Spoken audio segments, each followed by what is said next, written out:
প্রথমে আমরা ফটোশপে যাই। ফটোশপে গেলে আপনারা এরকম একটি ইন্টারফেস দেখতে পারবেন। ফার্স্ট ইনস্টল করার পরেই এমনভাবে আপনারা পাবেন ফটোশপে, সেম আমার এখানে যেভাবে আছে। তো আজ আমরা ফটোশপের এই ইন্টারফেস সম্পর্কে জানবো। এইখানে আপনারা যে অপশন দেখতে পাচ্ছেন, এগুলো মেনু বার, এগুলো সম্পর্কে সবাই জানেন কম বেশি। এখানে ফাইল, নিউ, এগুলো মাইক্রোসফট ওয়ার্ডে যারা কাজ করেছেন বা যারা কাজ করে আসছেন তারা অবশ্যই এইসব মেনু সম্পর্কে আইডিয়া আছেই। তো এইগুলো নিয়ে স্টেপ বাই স্টেপ পরে টিউটোরিয়াল করা হবে। তো আজ ফাইল মেনুর কিছুটা কাজ দেখাবো। আর এইখানে আপনারা যেটা দেখতে পাচ্ছেন এটাকে বলে অপশন, অপশন বার আপনারা বলতে পারেন। আর এইগুলা, এই যে বাম পাশে এগুলো আছে বিভিন্ন আইকনে, এগুলোকে বলা হয় টুল বার। এখানে আপনি এক্সপ্যান্ড করতে পারেন, এখানে ক্লিক করলে এই টুলবার সিঙ্গেল এবং ওয়াইড হবে। আর এইখানে যে প্যানেল দেখতে পারতেছেন ফটোশপের ডান সাইডে, এটাও এক্সপ্যান্ড করলে এটা বড় হবে। এখানে হিস্টোরি আছে, এই বিভিন্ন প্যানেল, এগুলো চ্যানেল পাথ, এরপরে কালার, এইখান থেকে আপনারা কালার সিলেক্ট করতে পারবেন, বিভিন্ন কালার স্টাইল, এই যে বিভিন্ন স্টাইল আছে।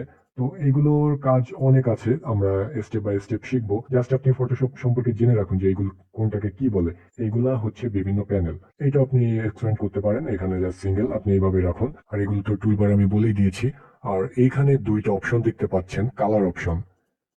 এইখানে এই উপরের এইটাকে বলা হয়, এই যে এখানে ক্লিক করলে আপনি বিভিন্ন কালার সিলেক্ট করতে পারবেন। এইখানে জাস্ট এখানে দেখুন, আমি এটা ধরে ড্র্যাগ করে মাউসের রাইট বাটনে ক্লিক করে আমি নিচের দিকে নামাচ্ছি। আর এটা বা এক ক্লিক করলে আপনি উপরে নিচে নামাতে পারবেন। এখানে বিভিন্ন কালার পাবেন আপনি। এখানে যে কোনো কালার সিলেক্ট করে আপনি এখান থেকে হালকা এবং ডিপ, আরো ডিপ কালার নিতে পারেন। এখান থেকে ওকে ক্লিক করলে এই কালারটা পিক হয়ে যাবে, এখানে চলে আসবে। আর এইটা হচ্ছে কালার কোড, যে আপনার কালার ঠিক আছে কিনা সেম টু সেম কালার নেওয়ার জন্য এই কোডটা কপি করে যেখানে বসানো দরকার ওইখানে জাস্ট কালারটা নিয়ে জাস্ট এখানে পেস্ট করে দিব। এই যে এই দেখুন, সেম কালার, দুইটাই সেম কালার হয়ে গেছে। তো আমি নিচেরটার কালারটা একটু চেঞ্জ করে দিই। এইটাকে বলা হয় ফরগ্রাউন্ড কালার। এই দেখুন কালার পিকার, ফরগ্রাউন্ড কালার। আর নিচেরটাকে বলা হয় ব্যাকগ্রাউন্ড কালার। ওকে, এই দুইটা জিনিস মাথায় রাখবেন, ফরগ্রাউন্ড কালার, ব্যাকগ্রাউন্ড কালার। আবার এখানে ক্লিক করলে এই কালার দেখবেন এই প্যালেটটা চেঞ্জ হয়ে যাবে, ঠিক আছে? আর এটা যখন আপনার স্ক্রিনে আসবে তখন আমি দেখাবো। যাই হোক, এটা ফরগ্রাউন্ড কালার, এটা ব্যাকগ্রাউন্ড কালার। এখান থেকে যে কোনো ভাবে কালার পিক করতে পারেন। এখন আমি দেখালাম যে এটা মেনু বার ফটোশপের, এটা অপশন বার, এটা টুল বার, এটা বিভিন্ন প্যানেল। এখান থেকে বিভিন্ন ধরনের কাজ আছে, লেয়ারের কাজ আছে, এগুলো আমরা স্টেপ বাই স্টেপ শিখবো। এখন আমি কোনো কারণে এটা টান দিলে ক্লোজে ক্লিক করলে চলে যাবে। এখন আমরা যারা নিউবি, তারা হুট করে দেখি যে এটা গায়েব হয়ে গেছে, তখন স্টক করার থেকেও বেশি হয়ে যায়, আতঙ্কে পড়ে যান যে এখন কি করব, ঠিক আছে? সো ভয় ভয় কিছু নেই। এখানে আপনি যদি ভুল বশত আপনার কোনো টুলবার এখান থেকে চলে যেয়ে থাকে, এটা যেহেতু টুলবার, সো আপনি যে কোনো অপশন আনতে গেলে আপনি উইন্ডোতে যাবেন। উইন্ডো, এখানে দেখুন টুলস। তো এখানে টুলসে ক্লিক করলে আপনার এই বারটা চলে আসলো, এই দেখুন। এখন এটা আপনি রাইট বাটনে টেনে ধরে এখানে লাগিয়ে দিবেন, এখানে সেট হয়ে যাবে। এখন এটা হচ্ছে অপশন বার। এটা কিন্তু খুবই ইম্পর্টেন্ট ফটোশপে। এটা এবার ফটোশপে সবকিছু ইম্পর্টেন্ট, তবে এগুলোও ইম্পর্টেন্ট। এখানে উইন্ডো থেকে আপনি অপশন, এই মার্কটা তুলে দিলে এই বারটা চলে যাবে। সো আবার আনবেন কিভাবে, উইন্ডো থেকে অপশন, এই বারটা চলে আসলো। এখন আমার লেয়ার, এই লেয়ারটাও খুবই গুরুত্বপূর্ণ। এই লেয়ারটা আপনার ক্লোজ হয়ে গেল, এই দেখুন টেনে ধরে আনলে এটা ক্লোজ হয়ে যাবে। এখন উইন্ডো সেম, এখানে আপনি খুঁজবেন লেয়ার, এই যে লেয়ার, লেয়ার অপশনটা এই যে এইখানে, এখানে ক্লিক করলে আমি আবার টেনে নিয়ে ড্র্যাগ করে এখানে রেখে দিলাম। এই যে এই পাশে টেনে নিয়ে আসলাম। তো এইটা হচ্ছে আপনার যে কোনো অপশন চলে গেলে আপনি উইন্ডো থেকে এখানে খুঁজবেন, এখানে আপনি সব পেয়ে যাবেন, ঠিক আছে? এখানে এটা যে সব পাবেন, সব, যে আপনার কোনো বার ক্লোজ হয়ে গেছে, সো এটা আপনি এখান থেকে পাবেন। ক্লোজ, আমরা শিখলাম যে কিভাবে কোনো অপশন চলে গেলে আমরা আনবো। এবার আমরা ফটোশপের ফাইল সেভের কিছু কাজ শিখবো, যে এই ফটোশপে কত ধরনের ফাইল হয়ে থাকে। তো ফার্স্ট আমি ডেস্কটপ থেকে একটা ছবি আনলাম, এই যে ছবি। এখন তার আগে আমরা একটু ফাইলে নিউতে যাই। ফাইল নিউ, এখানে ফাইল নিউতে গেলে আমার নতুন পেজ, এটা হচ্ছে পেজ। এটা আমার আর্টবোর্ড, আপনি আর্টবোর্ডও বলতে পারেন। এখানে আমার সকল ডিজাইন এখানে করতে হবে, যে কোনো ডিজাইনের সাইজ নিয়ে আমার এখানে করতে হবে। তাহলে ফাইল নিউ, আর নিউ শর্টকাট কন্ট্রোল এন। এখানে দেখুন সকল শর্টকাট এখানে দেওয়াই আছে, কন্ট্রোল প্লাস এন। এটা ভালো করে খেয়াল করুন, কন্ট্রোল প্লাস এন। আর নিউ শর্টকাট সবাই জানি। এখানে নিউতে গেলে এখানে ওয়াইড এবং হাইট, ওয়াইড মানে চওড়া, আমরা সকলেই জানি। তো ওয়াইড এখানে ইঞ্চি আকারে আছে। আমরা এই সকল ছবি আমরা মিনিমাইজ করি এবং ডেস্কটপে যাই, এখানে প্রপার্টিসে যাই ছবির, এই ডিটেলসে গেলাম। এখানে দেখুন 1920 পিক্সেল, আর এটা 1281 পিক্সেল। এটা ওয়াইড, এটা হাইট। তো ইমেজ সবসময় পিক্সেল আকারে হয়। আর ডিপিআই মানে রেজুলেশন। এই দেখুন রেজুলেশন, এখানে রেজুলেশন দেওয়া আছে ডিপিআই, এটা রেজুলেশন 96। তো এখানে আমি দেখিয়ে দিয়েছি পিক্সেল। তো সেম এই এই ছবির সাইজে যদি আমি কোনো পেজ নিতে চাই, তাহলে ফটোশপে যাব, ফাইল নিউতে যাব, এইখানে এই পাশে একটি দেখতেছেন পিক্সেল। তো এইখানে আমরা 1920 করে দিই, যাই হোক ওই ফটোর সাইজে। আর এখানে দিয়ে দিই 1080, মনে করি এটাই ফটো সাইজ। তো আমার সেম সাইজের কোনো ছবি নিতে হলে বা সেম সাইজের কোনো কিছু নিতে হলে ফাইল নিউতে যাব, এরপরে আমার ওয়াইড কত এখানে বসাবো, হাইট কত এখানে বসাবো, আর ওইটা ইঞ্চি না পিক্সেল সব এখানে আমি সেট করে দিব। আর এখানে ডিপিআই দেখেছিলাম যে রেজুলেশন আমরা 300 দিব, কারণ যত বেশি রেজুলেশন হবে তত ছবির কালার ভালো হবে। আর এখানে RGB কালার, সবসময় ছবির কালার RGB কালার হয়। আর এখানে CMYK কালার, এটা প্রিন্ট ডিজাইনের কালার। গ্রাস্কেল, এটা হচ্ছে হোয়াইট কালার। ল্যাব কালার মানে ল্যাবে প্রিন্ট দেওয়ার জন্য, সেটা ল্যাব কালার। আর আমি এখানে দেখুন ব্যাকগ্রাউন্ড কন্টেন্ট, এখানে আমি যদি চাই যে হোয়াইট দিব, তো এই দেখুন ফুল ব্যাকগ্রাউন্ডটা আমার হোয়াইট হয়ে গেল। এটা আর্টবোর্ডের সাইজে চলে আসলো। এটা কেটে দিই, ফাইল নিউতে যাব, এখানে আমি চাই এটা ব্যাকগ্রাউন্ড কালার হবে। ব্যাকগ্রাউন্ড কালার আমি আগেই বলছিলাম যে এই কালারটা ব্যাকগ্রাউন্ড কালার। ওকে, এই দেখুন ব্যাকগ্রাউন্ডের কালারটা সহ এই নতুন পেজ চলে আসছে। এখন আমি এটা যদি ট্রান্সপারেন্ট দিই, ট্রান্সপারেন্ট মানে একেবারে কোনো হোয়াইটও হবে না, কোনো ব্যাকগ্রাউন্ড কালার আসবে না, এটা একেবারে ট্রান্সপারেন্ট। যেমন পিএনজি আকারে, এটা যে কোনো কাজ এটা পিএনজি আকারে সেভ করলে এই ট্রান্সপারেন্ট ব্যাকগ্রাউন্ড থাকে, বা কোনো কিছুই শো হবে না, এই ব্যাকগ্রাউন্ডটা আমার কিছুই নাই এক কথায়। তো নিউর কাজ আমরা দেখে ফেলছি। এখানে আপনার আর্টবোর্ডের নেমও দিতে পারেন বা আপনার নিউ পেজের নেমও দিতে পারেন। এখানে ইয়োর নেম, তো ওকে দিলাম। এখানে দেখুন যে ইয়োর নেম চলে আসছে, এটা আপনি আপনার নামে কাজের সুবিধার্থে এটা আপনি দিতে পারেন। ফাইল নিউতে গেলাম, কন্ট্রোল এন, কিবোর্ডে কন্ট্রোল এন। এখানে প্রেজেন্টে বিভিন্ন ধরনের পেপার সাইজ পাবেন আপনি। আমরা যখন প্রিন্ট ডিজাইনে কাজ করব তখন এইসব পেপার সাইজ দরকার হবে। এখানে দেখুন ফটোর কিছু সাইজ, এখানে ফিক্স সাইজ আছে ল্যাবের, এটা ইন্টারন্যাশনাল সাইজে কিছু সাইজ এখানে দেওয়া আছে। এখানে আপনি পিক্সেল করে নিতে পারেন, এত পিক্সেলের, এগুলো সব স্ট্যান্ডার্ড সাইজ ল্যান্ডস্কেপ। ওকে, আমরা পিক্সেল দিয়ে আমরা নতুন একটি পেজ নিয়ে আসলাম, ঠিক আছে। ফাইল নিউ, এখন ফাইল ওপেন। যে কোনো ছবি আনতে গেলে ফাইল ওপেন, এখানে ওপেনে ক্লিক করলে আমার ফাইলটা ওপেন হয়ে যাচ্ছে। এরপর ফাইল ওপেন অ্যাস, এটা দরকার নাই। ওপেন রিসেন্ট মানে আমি রিসেন্টলি যে সব ফাইল ওপেন করছি। ক্লোজ মানে ক্লোজ হয়ে যাবে, ফাইল ক্লোজ মানে ক্লোজ হয়ে যাবে। ক্লোজের শর্টকাট হচ্ছে Ctrl+W। এখানে আমি দুইটা পেজ ওপেন করি, এখানে ফাইল ক্লোজ অল, তার মানে আমার এখানে যতগুলো পেজ আছে সবগুলো পেজই ক্লোজ হয়ে যাবে। এখন আমি খুবই গুরুত্বপূর্ণ একটি জিনিস দেখব, যে ফটোশপের আমি যেটা বলছিলাম যে ফটোশপের কয় ধরনের ফাইলে সেভ করা যায়। ফার্স্ট আমি এখানে এই টি মানে টেক্সট, এখানে আমি একটি টেক্সট লিখলাম, ফন্ট সাইজ আমি বাড়িয়ে দিলাম। আপনাদের আমি টেক্সটের কোনো কাজ শেখাচ্ছি না, আমি জাস্ট দেখাচ্ছি। এখন আমি ফাইলটি সেভ করব, ফাইল সেভ। এখন এই ফাইলের নাম দিব ফাইল নেম, এবং সেভের ফরম্যাট, এখানে দেখুন ফরম্যাট পিএসডি। তো এই নামে সবাই পরিচিত পিএসডি। এখন আমি পিএসডি তে সেভ দিয়ে দেখি কি হয়। ওকে, এখন এখানে দেখুন ফাইল নেম একটা পিএসডি আকারে সেভ হয়েছে। তো আমি এটা কেটে দিই। এখন আমি ডবল ক্লিক করি, ডবল ক্লিক ফটোশপের এখানে মাউসে ডবল ক্লিক করলে এটা ফাইল অটোমেটিক চলে আসবে, ওপেন অপশন। এখন এখানে সিলেক্ট করে ওপেন দিই। তো এখানে দেখুন এই লেয়ারটা আমি এডিটেবল। সো আমরা বুঝলাম ফটোশপের পিএসডি ফরম্যাটে যদি আমি সেভ করি তাহলে ওইটা হবে এডিটেবল ফরম্যাটে। তার মানে আমি নেক্সট টাইম আবারও যে কোনো জিনিস আমি এডিট করতে পারবো।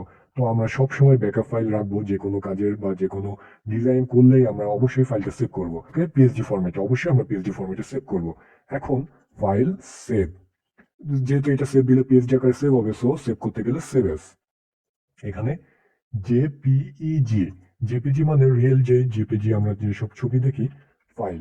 এখন এটা আমি যদি সেভ দিই, ওকে, এইটা দেখুন ফাইল, এটা আমার নাম সহ জেপিজি আকারে সেভ হয়ে গেছে। এটা একটা জেপিজি হয়ে গেছে, জেপিজি ইমেজ। এটা এটা যে কোনো ফোনে, যে কোনো পিসিতে, যে কোনো কম্পিউটারে সাপোর্ট করবে জেপিজি আকারে, পিএসডি আকারে না। সো পিএসডি অর্থ এডিটেবল, অর্থাৎ আপনি নেক্সট টাইম ফটোশপে এডিট করতে পারবেন। এখন ফাইল আমি এই আই অফ করে দিলাম, জাস্ট এইটা ফাইল সেভ অ্যাস। এখানে পিএনজি ফরম্যাটে, এখানে এই যে পিএনজি সেভ। ওকে, তো এখানে আমি পিএনজি আকারে সেভ করলাম। এই দেখুন আমি ব্যাকগ্রাউন্ড লেয়ার, ব্যাকগ্রাউন্ড কালার, এটা ফর ট্রান্সপারেন্ট কালার, এটা ট্রান্সপারেন্ট ছিল, যার জন্য আমার এখানে এই দেখুন হোয়াইট কিছুই না, জাস্ট টেক্সট। আমার এই সাইজের মধ্যে একটা টেক্সট, এটার ব্যাকগ্রাউন্ডের কিছু নাই, কিচ্ছু নাই, জাস্ট ট্রান্সপারেন্ট। এগুলা ওয়েবসাইটের ক্ষেত্রে ব্যবহৃত হয় বেশি। এরপর এটা আমি আবার নিয়ে আসি। এরপর save S web, save S web অর্থাৎ আমি জেপিজি আকারে সেভ করব। ছবির সাইজটা একটু বেশি হয়ে গেছে, বা এটা বেশিরভাগই ব্যবহৃত হয় জিআইএফ, যখন অ্যানিমেশন করব জিআইএফ আকারে এখান থেকে সেভ করার প্রয়োজন হয়। তো আমি জেপিজি নিলাম। এখানে আমার ইমেজ সাইজ এখানে দেখুন 275K, তার মানে 275 কিলোবাইট। আমি যদি ইমেজ সাইজটা রেজুলেশন ঠিক রেখে আমি যদি ইমেজ সাইজটা কমাতে চাই, তো এখানে আমি মিডিয়াম দিলাম। এই দেখুন একটু রেজুলেশন নষ্ট হয়েছে, কিন্তু আপনার ইমেজ সাইজ 113তে নেমে আসছে। এটা একটু নষ্ট হয়েছে, বেশি না। আমি এইখানে লোতে দিলাম, আরো একটু নষ্ট হয়েছে, এখানে 71। এখানে আমি সেভ দিলে এখন সেভ এস, এখানে ফাইল নেম দিয়ে সেভ দিলে সেভ হয়ে যাবে। তো এটা হচ্ছে আপনার একটু রেজুলেশন কম করার জন্য। এখানে আপনি সাইজও নির্ধারণ করে দিতে পারেন। আর ফটোশপে আপনার যদি স্ক্যানার থাকে এখান থেকে ইম্পোর্ট করতে পারেন। আর এখানে ফাইল ইনফো, এখানে এখানে বিস্তারিত ইনফরমেশন, এগুলো কোনো কাজেরই না, এসব জেনে আপনার কোনো লাভ নাই। প্রিন্ট, এই প্রিন্ট অর্থাৎ আপনার যদি প্রিন্টার ইনস্টল দেওয়া থাকে বা কোনো কিছু প্রিন্ট দিবেন, এখান থেকে আপনি সেট করে নিতে পারেন। প্রিন্ট সেটিং, এখান থেকে আপনি পেপার সেটিং করে নিতে পারেন। যেমন লেটার সাইজের আপনি একটা পেজ, যেমন ধরুন লেটার সাইজের, এখানে আমি দেখিয়ে দিয়েছি ইউএস পেপার, এখানে লেটার, ওকে। এই দেখুন এটা ফুল লেটার সাইজ। এখানে আপনি যদি এই ছবিটা এখানে থাকতো, আপনি যদি প্রিন্ট দিতেন, ফাইল প্রিন্ট কন্ট্রোল পি, এটা শর্টকাট কি হচ্ছে কন্ট্রোল পি। আপনি যদি প্রিন্ট দিতেন তো ফুল লেটার সাইজ এটা আপনার, এখানে আপনি যে কোনো ডিজাইন করবেন সবকিছু ধরে এখানে চলে আসবেন, যেহেতু এটা লেটার সাইজ। এখানে প্রিন্টে ক্লিক করলে আপনার ফুল ডিজাইনটা প্রিন্ট হয়ে যাবে। এটা হচ্ছে। আর এক্সিট কন্ট্রোল কিউ, মানে ফুল ফটোশপ ধরে এক্সিট হয়ে যাবে, ওকে। তো আমরা ফাইল মেনুর কিছু কাজ দেখে নিলাম, সরি, ফাইল মেনুর কিছু কাজ দেখে নিলাম। এডিট, এডিটে আমি আমরা এডিটে আমরা তেমন কিছুই শিখবো না, আমরা জাস্ট এখন শর্টকাট কিগুলো দেখে নিব। এটা আমি ক্লোজ করে দিলাম। এখন আমরা যেসব শর্টকাট কি দেখব, এগুলো প্রতিনিয়তই আমাদের কাজে আসবে। যেমন আমি যদি জুম ইন করতে চাই, মানে আমি বড় করব, তাহলে কিবোর্ডের কন্ট্রোল প্লাস, এই দেখুন আমি কিবোর্ডের কন্ট্রোল প্লাস প্রেস করতেছি, আর এটা বড় হচ্ছে। এবং আমি যদি জুম আউট করতে চাই, মানে আমি ছোট করব, তাহলে কিবোর্ডের কন্ট্রোল মাইনাস চেপে ধরে, কন্ট্রোল চেপে ধরে মাইনাস আপনি একবার চাপ দিবেন, এটা ছোট হবে। আর আপনি যদি কন্ট্রোল চেপে ধরে প্লাস চাপ দেন, কন্ট্রোল চেপে ধরে প্লাস চাপ দেন, তাহলে এটা বড় হবে। এখন আমি চাচ্ছি বড় থাকা অবস্থায় আমি একটু ডানে সরাবো, তাহলে কিবোর্ডের স্পেস চেপে ধরবেন, কিবোর্ডের স্পেস এবং মাউসের লেফট বাটন ক্লিক করে আপনি এটা ড্র্যাগ করে এটা আপনি সরাবেন। আমি আবারও বলছি, এটা বড় থাকা অবস্থায় কিবোর্ডের স্পেস চেপে ধরে মাউসের লেফট বাটনকে ক্লিক করে টেনে ধরে নিয়ে পাশে সরাবেন। এই দেখুন এটা আমি পাশে সরাচ্ছি, এটা সব সময় আপনার কাজে লাগবে। আমি আবারও ছেড়ে দিলাম, কিবোর্ডের স্পেস চেপে ধরলাম, এটা লেফট বাটনে ক্লিক করে আমি টেনে টেনে সরাচ্ছি। আমি যদি ছোট করতে চাই কন্ট্রোল মাইনাস, এই দেখুন এটা এটা জুম আউট এবং জুম ইন। আর নিউ পেজ আনতে গেলে কন্ট্রোল এন, আর ফাইল ওপেন করতে হলে কন্ট্রোল ও, ওকে। আর এইখানে দেখুন আমার এখানে লেয়ার এই প্যানেলের কাজ, বা এই লেয়ার প্যানেলের কাজ, এখানে দেখুন আমার নিচে একটা ছবি আসছে আর উপরে একটা টেক্সট আসছে। তো এইটা দুইটা লেয়ারে বিভক্ত। আমি যদি এই ছবির কাজটা করতে চাই, তাহলে এই লেয়ারে সিলেক্ট করতে হবে, বা ক্লিক করলেই সিলেক্ট করতে পারবেন। আর এইখানে আপনি টেক্সটে ক্লিক করলে এখন সব টেক্সটের কাজ হবে, যাই করব টেক্সটের উপর। আর এখানে ব্যাকগ্রাউন্ড, আমি যদি ব্যাকগ্রাউন্ড ডিলিট করতে চাই, এটা টেনে ধরে নিয়ে এই যে ডিলিট অপশনে করলেই ডিলিট হয়ে যাবে। কন্ট্রোল জেড দিলাম। এখানে আমি যদি নতুন লেয়ার নিতে চাই, তো এখানে নিউতে ক্লিক করলে নতুন লেয়ার চলে আসবে। এখন আমরা লেয়ার দেখলাম, লেয়ারের ছোট কিছু জিনিস। আর এটা হচ্ছে ফোল্ডার। এই ফোল্ডার আনতে হয়, এই লেয়ারটা আপনি ভিতরে ফোল্ডারে রেখে দিতে পারেন, যে এটা ফোল্ডারে রেখে দিলাম টেক্সট, TEXT, টেক্সট, এটা টেক্সট ফোল্ডার নামে এই ভিতরে টেক্সট থাকলো। এটা সুন্দর পরিপাটি করে আমি রাখার জন্য এই ফোল্ডারগুলো, বা বা অনেকগুলো লেয়ার হয়ে গেলে ফোল্ডার নেম দিয়ে রেখে দিতে হয়, তাহলে খুঁজে পেতে সুবিধা হয় লেয়ারগুলি। এখন আমরা একটু বড় করে দেখি যে আমার এই নামটা ডিলিট হয়ে গেছে, এবং আমি ভুল করে, আমি আপনাদের কিছু, আমি জাস্ট দেখাচ্ছি যে ভুল করে এই জিনিসটা হয়ে গেছে। এখন ফটোশপের আন্ডু দেওয়ার ক্ষেত্রে একটু ভিন্নতা আছে। যেমন কন্ট্রোল জেড, আমরা জানি কন্ট্রোল জেড এ আন্ডু, কন্ট্রোল ওয়াই তে রিডু। সো আমি এখানে ফটোশপে কন্ট্রোল জেড দিলে একবারই আন্ডু হবে। ওকে, কন্ট্রোল জেড দিলে একবারই আন্ডু এবং রিডু হবে। কন্ট্রোল জেড দিলে একবারই আন্ডু হবে, আবার কন্ট্রোল জেড দিলে আবার রিডু হবে।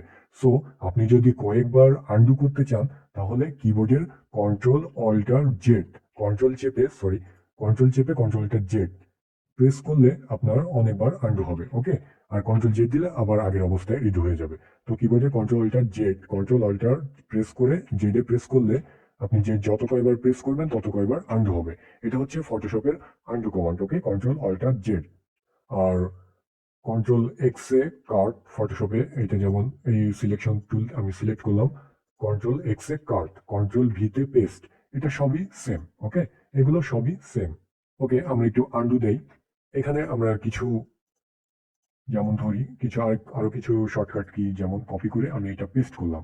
এটা মুভ অপশন থেকে, এটা মুভ টুল দিয়ে আমি টেনে নিয়ে এটা ছোট বড় করতে যাব, তখন কন্ট্রোল টি প্রেস করলে এটা ছোট বড় হবে। ওকে, এগুলো ফটোশপ কিবোর্ডের শর্টকাট, এগুলো প্রতিনিয়তই ব্যবহার করার দরকার হবে। তো আমরা লেয়ারে কিছু কাজ শিখেছি এবং দেখেছি এই অপশন মেনু বার চলে গেলে কিভাবে আনতে হয়, এবং আমরা ফাইল সেভের কিছু ফরম্যাট দেখেছি। তো এটাই হচ্ছে ফটোশপের ইন্টারফেস, এগুলো নিয়েই ফটোশপের ডিজাইনের কাজ।